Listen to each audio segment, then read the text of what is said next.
Many a philosopher has pondered just what makes us, us. Are we who we are by nature or by nurture? Is our identity in our DNA or in the collection of our memories? But what would this mean, for example, if reincarnation were proven to be true? Would we be our own person, or would we be the sum total of everyone we have ever been?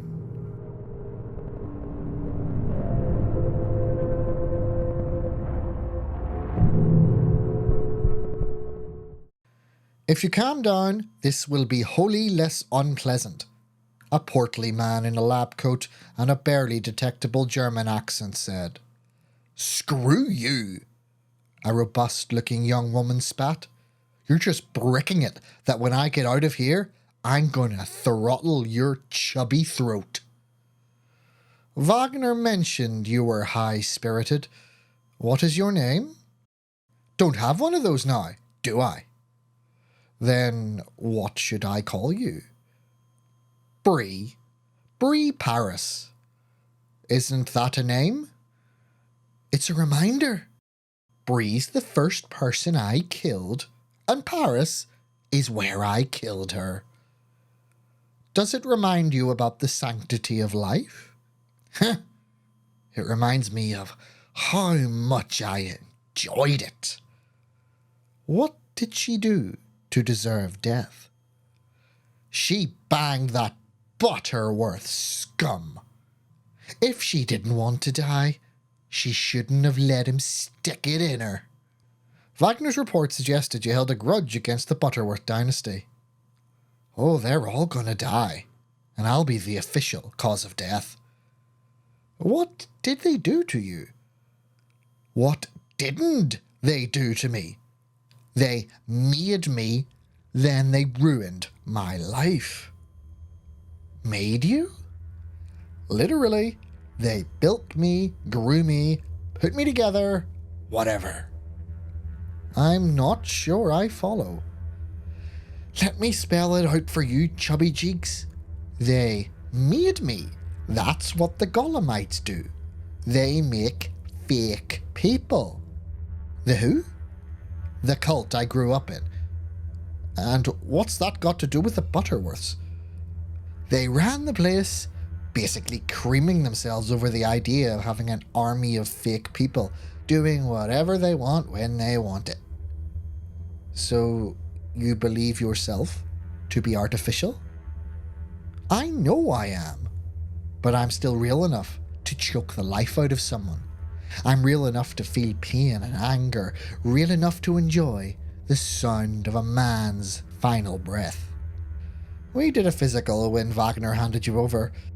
All tests were what we'd expect of a normal, I dare say, real human being."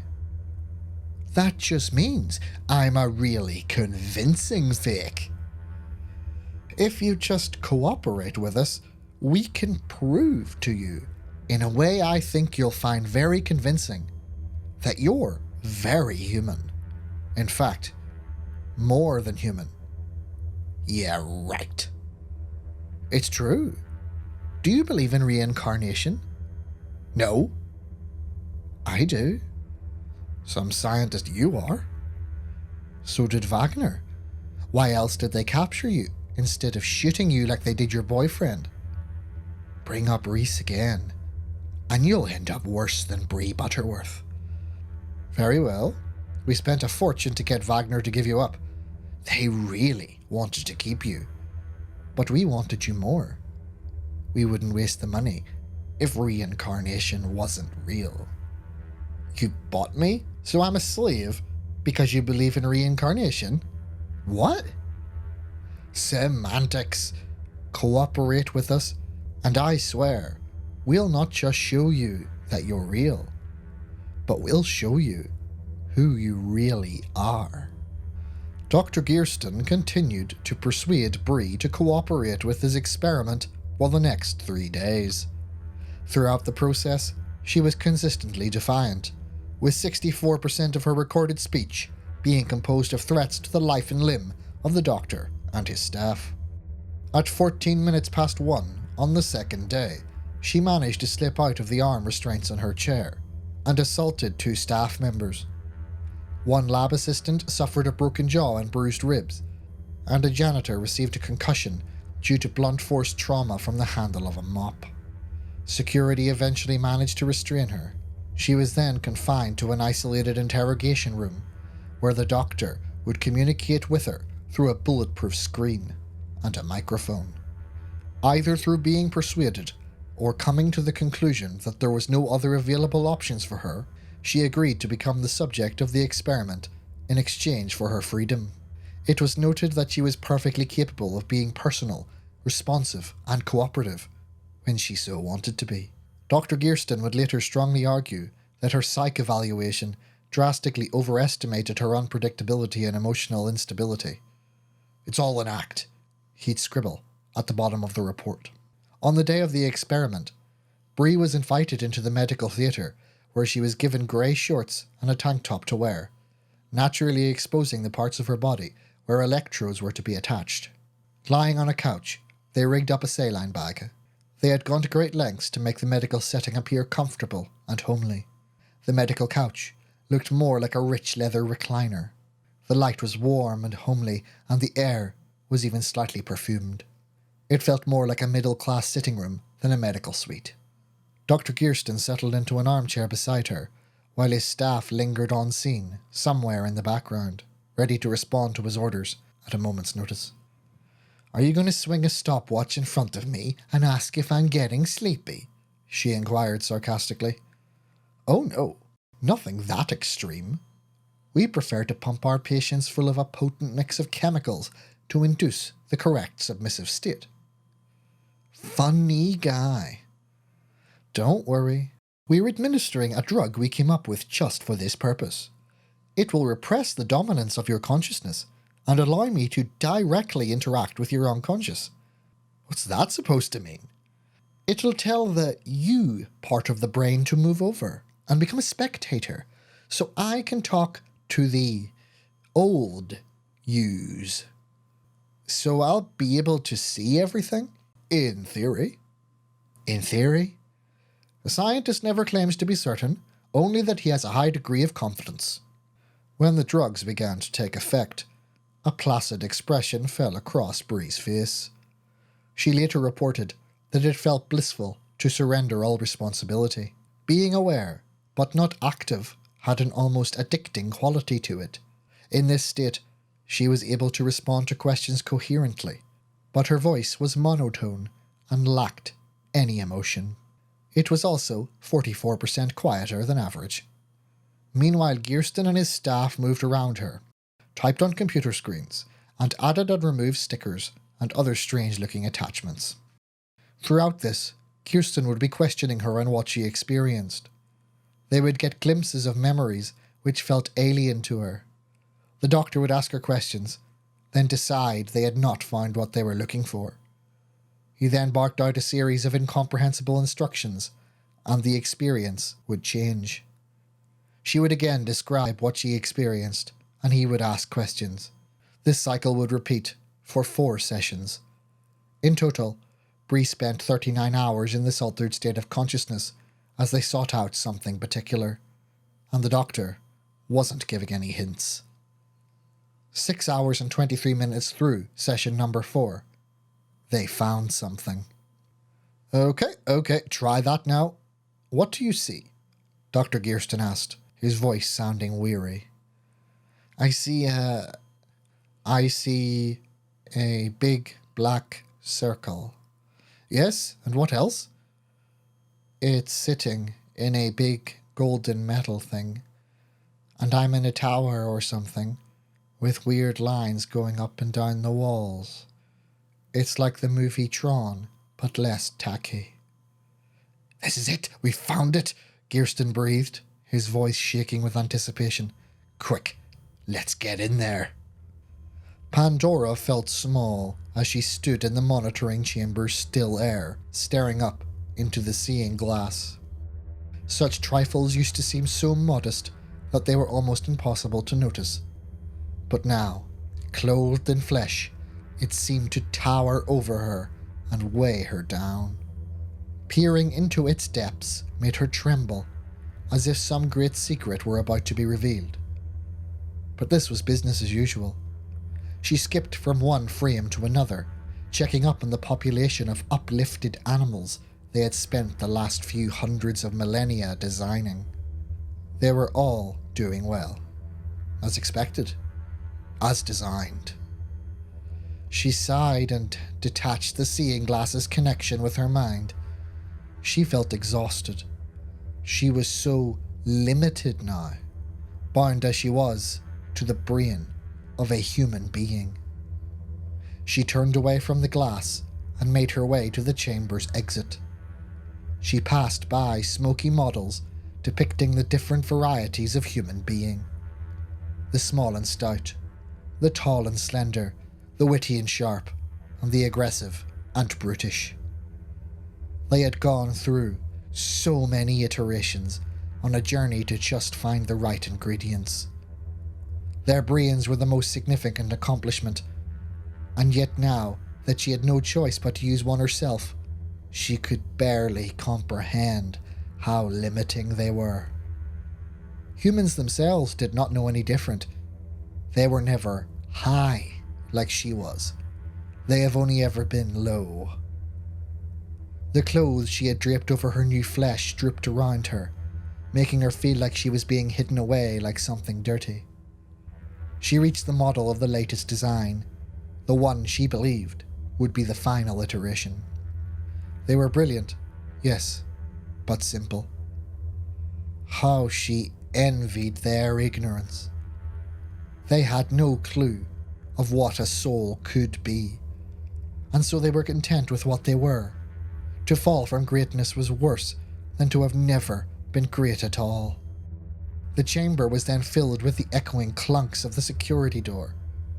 She had explicitly requested that she not be disturbed. Normally, she would have been irritated, but the tendencies of the human body forced her to experience a wave of anxiety, even fear. Even though she knew that only their own kind had access to this special place, the human brain was suspicious. She could not see with its physical eyes what lay on the other side, and so it feared that what was coming may be dangerous. She both marveled at the genius of such a design. It was perfect for survival on the face of this particular world, and yet it was useless to her.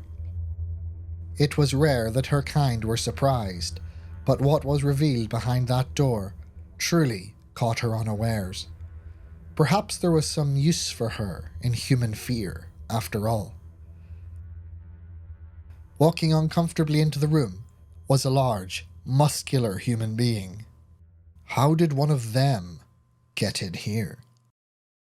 Alarming as it was, the human survival instinct kicked in, and she barked out commands into the air. Golem enforcers, each 3 meters in height and bearing a range of weaponry, emerged from the shadows. They stood defensively before her. An entire army of humans would be obliterated instantly by a single one of these guards, but still, she couldn't help but feel afraid. "How did you get in here?" she called out using the language her latest humans had come up with themselves. "Pandora? What did you say?" "Oh, tell the golems to stand down, it's me," the human responded, his voice like the richly textured honey cakes the humans in the Middle Desert region had created.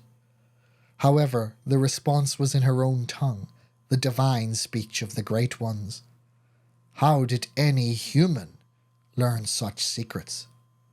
What was this new sensation she was feeling? Was this confusion? It felt like a small implosion in her brain. She decided then that this was her least favourite human experience thus far. The painful landscape of human emotions was plunged into serenity as she felt the familiar push of another mind requesting to commune with her own. In fact, there was no other divine being in existence with whom she was more familiar. "Prometheus," she said, using the deep words of pure thought. That's you in that body. Yes, he responded, his sadness flowing through her mind. I could not remain high when you remained low. So you lowered yourself?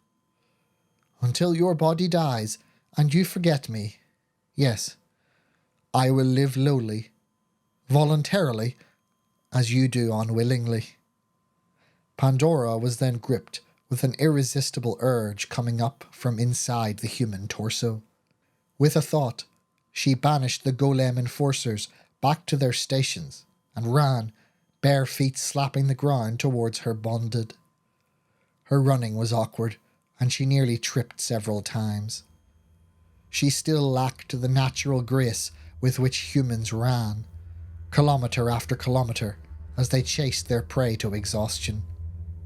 She rammed up against Prometheus, slightly too hard, as he stumbled and struggled to regain his balance. Fierce, he commented, warmth pouring out of his mind and bathing her.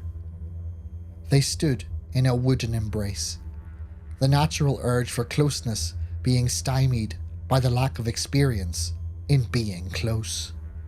Their minds melded with a grace and intensity, contrasting the clumsiness of their bodies' union. Do you feel that? She asked him. She allowed him to share in her sensations. She was feeling a warmth within her lower abdomen, followed by a desire to rub herself up against his body. Thoughts of bodily fluids, fleshy parts, and enticing animal smells pushed themselves into her consciousness. How odd, he remarked. I feel similarly. He shared his sensations, which was similar but not identical to hers. He was much more enticed by how her body appeared to his eyes. His physiology was also much more visibly transformed, with her physically feeling the change pressing up against her. Her face turned red, and she felt hot. Sexual attraction, she concluded. This is what it feels like, she said in wonder. It's strong, he observed. Following his human instinct, Prometheus moved his face towards her, and they painfully bumped teeth. They both recoiled, and then began to make a series of involuntary noises, accompanied by spasms and a feeling of mirth. Laughter, she declared, through the giggles. I don't like it, Prometheus confessed, as he tried to stall the convulsions in his belly. This was quickly driven from his mind, as she reached up and pulled his head down. Successfully this time, they kissed. This was a bizarre tendency they noticed developing in the last 10 iterations of the human species. It was as if she was bathed in perfumed sun rays. The powerful chemical agents in the human brain flooded her with a sense of pleasure. She marveled at its intensity, and all of it was the work of her kind's creative mastery of all that existed. 1,000 pardons, my lord and my lady, came a message, pressing itself into both of their minds simultaneously. Their lips separated with a slight sloshing noise, and they looked around. Staring up at them was a meter-high golem drone. Speak, Pandora commanded him. High Master Loki is looking for you, the drone informed them, and walked away. The couple moved, hand in awkward hand, out of the chamber and into the main amphitheatre. The place was busy as usual. Teams of golem drones hurried about performing their assigned maintenance tasks. The creatures lacked an organ which could produce physical sound. Instead, they communicated mentally through a psychic crystal implanted in their round, grey skulls. This made the area a noisy bustle of activity in their minds, and yet an eerie silence to their human ears. The couple scrunched up their noses. The golems expelled their bodily waste through glands in their skin, producing an ammonia sweat. This was a simple and efficient system. However, it did not occur to them that it would smell quite so unpleasant to the human nose. Going through a large crowd of them made Pandora feel a little nauseated. She was, however, quite fond of their large, entirely black, almond-shaped eyes, double-lidded for extra protection. She loved how she could see her body fully reflected in their total darkness. "Love is a beautiful thing," trilled a mocking voice from the stairs, notably using his mouth and not his mind. "Hi, Master Loki," they both responded in unison, sending the standard mental signal of deference to his greater rank. Loki stood just over 2 meters high, blonde-haired, sharp-eyed, and bright-skinned. He was positively radiant. Pandora felt her stomach lurch and felt something similar to the urge to defecate. The effect her own kind now had on her was nearly overwhelming. Unlike her, and now her husband, Loki may have looked human-like, but he had no true human body. Their kind naturally could create and dissolve a body made of solid light at will, taking whatever physical form they so desired. "The council would like to see us," he drawled, and started to move up the winding staircase. "Although I don't know how pleased they'll be when 2 beasts walk into the chamber of speech." "The council is only there because of these beasts," she reminded him, her tone verging on dangerous insubordination. He snorted derisively. "Have you mated yet?" he asked her. "I've seen your pets do their reproductive act before. Oh, it's disgusting. So I'm sure you've attempted it, now that you have the necessary appendages." She chose not to rise to the taunts, and instead focused on climbing the stairs, which she realized was no longer so easy. Her legs began to burn as they ascended higher, her heart rate increased, and her breath quickened. She even noticed that her underarms began to moisten. She then decided that physical fatigue was her least favourite human experience thus far. After 3 insult-filled rest breaks, they reached the top of the structure and stood before the looming gate of the Chamber of Speech. They stopped in front of it, and Loki looked at them, tapping the ground with the base of his great staff in an irritating manner. "High Master Gabriel is officiating," he informed them. "Try not to human too much in his presence," he advised them. With that, he slammed his staff hard into the ground twice, and the great, dark doors rumbled open. The group was met by a trio of 1.5 meter tall golem domestics, who gave them opaque gowns so that a minimum amount of human flesh would be visible, so they would not disturb their divine brethren. He also provided them with some water and a small amount of food to keep them satisfied throughout the potentially many hours-long meeting. "Humans need so much tending," Loki observed wryly. They followed the domestics into the chamber, and when they stepped over the threshold, Pandora nearly collapsed. The feeling of being in a room full of her kin was almost overwhelming to her human form. The very air seemed to be pulsing with raw power. She could feel Prometheus' hand shaking in hers. She looked up at him. He was pale and his eyes were darting about wildly. Her instincts, too, were urging her to flee, to hide, to go away from this place where she no longer belonged. Humans could not live among the gods, she realized, as drops of terror sweat rolled into her eyes. They were brought over to the lowest bench, which was entirely absent of any of their kind. Loki went up and took his seat at the top rung with the other High Masters. Gabriel, who had taken the form of a slender, dark-skinned man, stood up, and in a musical voice, both vocally and mentally, he declared, Welcome, divine kin, for the 48,246,132nd Council under the unending, radiant light of the one true dominate, Yaldabaoth, our Father. May his light shine forever, came the refrain from the rest of the room. Then the first speaker began to make their report, detailing their activities and the successes and failures they had on their assigned tasks for that cycle. Pandora and Prometheus could barely take in anything that was happening, so distracted were they by the imposing presence of their peers. They were especially disturbed by the suns.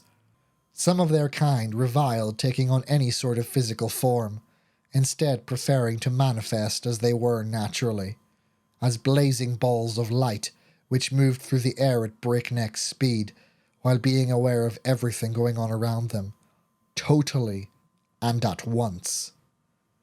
4 suns were present, hovering menacingly in the cavernous domed roof of the chamber of speech, communicating solely through their minds. The rest had taken forms resembling humans, which had become the habit given the nature of their purpose on this world. Each, however, was the image of perfection. They were as beyond human as it was possible to be. They were, however, orders of magnitude less terrifying to Pandora than the suns. As time went on, Pandora began to be distracted by her human body's needs. She needed to urinate, she realized, but was too timid in this form to be forward enough to catch the domestic's attention to help her take care of business. While she was worrying about leaking, it was Loki's turn to speak. He got up and started presenting. Pandora felt a pang in her lower abdomen. No, this could not wait. She started gesticulating for the attention of a domestic. She did not notice that Prometheus had stiffened up, and an anxious buzz filled the room as Loki spoke. We have made creatures that we believe to be simple and harmless, but who shall one day grow to become great and threatening. One of the domestics noticed Pandora and transmitted to her mind, "One moment, my lady, while I finish tending to Lord Baldar." Pandora crossed her legs tightly, dreading the humiliation if she were to spill all over the chamber of speech. So far from the great achievements each of you are congratulating yourselves on, I have come to see it for what it really is. Our doom made flesh. The domestic walked over, having finished its previous task. How may I serve? It asked, as a buzz in the room became an angry series of waves. She tried to communicate her need to urinate. It struggled to understand, so she sent an image of the place outside she'd been using and the discomfort she was feeling. It understood enough. And quickly, she added. It acknowledged her orders and scooped her up effortlessly in its arms and ran speedily out of the room. You treacherous cur! Gabrielle yelled. You ignorant stooge! Loki responded. If you shall not listen, then I shall do what is best for you, with or without this council's consent. The domestic carried her swiftly towards an elevator platform, which looked out upon the landscape of what would one day be called Ethiopia. They began to descend. Nearly there, she thought. I'll be back before they know I'm gone. Then out of nowhere, the ground began to shake. What is that? Pandora asked the domestic, panic coursing through her body. I do not know, my lady. It is possible that... Before it had time to finish, the elevator platform detached from its supports and fell towards the earth. Pandora caught a glimpse of the ground below, and inside, her human instincts told her that this would be the end of her life. Until it wasn't. They were falling, then they were flying? The elevator platform fell away below them, but the golem's feet remained in the air and seemed to be moving horizontally. Pandora! Came Prometheus' familiar mind. She looked behind her. Her beloved was in his sun form. He must have left his human body behind him, and he was carrying the golem, who was carrying her away from their headquarters. "No time to explain," he said. "Things have gone bad. I'm going to put you down." Then a flash of blinding light whisked Prometheus away as his mind called out in anguish, and she began to fall. She blacked out. When she opened her eyes, she was on the ground. The domestic gave its life, shielding her from the fall damage. She wiggled out of its broken and dead arms and looked for her husband. In the distance was their headquarters, and it was abuzz by zooming and zipping suns, her people locked in combat. As she watched, dumbfounded, she became vaguely aware of a stream of warm liquid running down her legs. But before she could react, she saw, rising above them all, the very brightest sun there was. And it spoke its thoughts so loudly that all with an open mind on the face of the earth could hear it. "Do not use the Aldebaoth's name against me. What I do in his name." Then, from the sun's fiery core, formed the angelic outline of Loki. His staff pointed down towards the great tower. Then all was light and sound and fire. But for Pandora, there was blackness. Somewhere, echoing in the gloom of unconsciousness, Pandora thought she smelled smoke and heard the crackling of flame. "Bring her back to camp," a gruff voice said, in a familiar but uncouth language. "The spirits have not yet taken her."